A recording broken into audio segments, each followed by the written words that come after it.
There's free speech and then there's hate speech. And there is no place, especially now, especially after what happened to Charlie, in our society.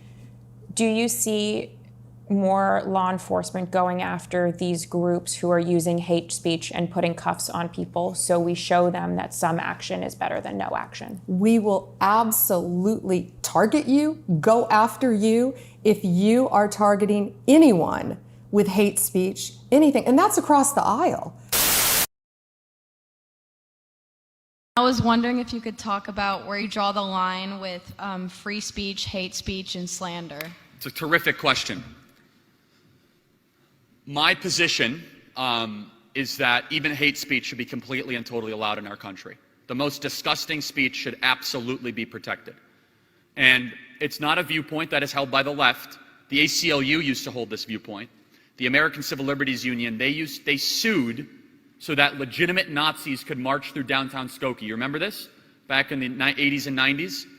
Now, why would the ACLU do this? Because they said as soon as you use the word hate, that is a very subjective term. Because then all of a sudden it is in the eyes or it is in the implementation of whomever has the power. So here's my belief. The more speech, the better. Let's use the Westboro Baptist Church, for example. So there's a movement that says it should be illegal to say what they're saying. I think what they say is disgusting.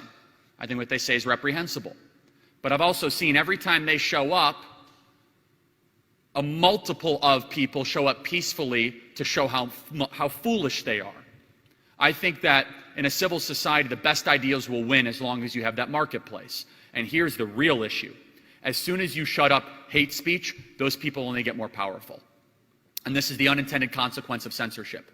You give more credence to the silenced person the moment you shut them up, because then they can play the victim and they say, they're trying to shut me up because I have something that everyone else wants and I'm a threat to them. No, you're not. You're just a fool. And those people have too much power.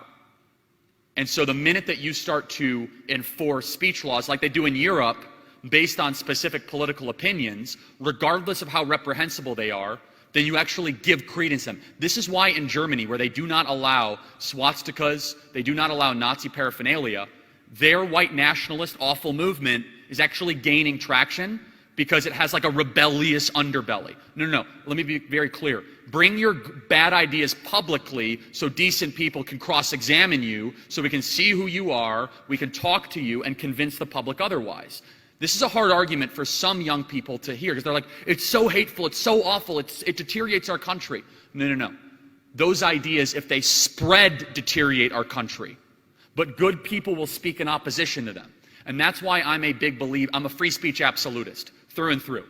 I think that the utility of speech is what makes human beings different than any other type of being on the planet. Aristotle said we are the speaking beings, that our capacity to communicate is who we are. And I actually think it creates an active citizenry when bad people are allowed to speak. When really bad people are given a permit, all of a sudden the entire population's like, that's disgusting, let's go get our yard signs, go make them, and we're going to go speak out against them. They're kind of on their toes, they're looking out for things. All of a sudden, if the government becomes the speech police and they start calling the shots, like, oh, the government will get rid of the bad guys for me. And they kind of become complacent. They become less active. They become less responsible for the country around them. And so I don't draw a line. That's me. I say that you should allow all opinions to be heard. Now, with slander, if you make the intentional publication when you're behind a news outlet with false information, knowingly false information, I think that you should be able to be sued in court more generously with the libel laws that we have in this country.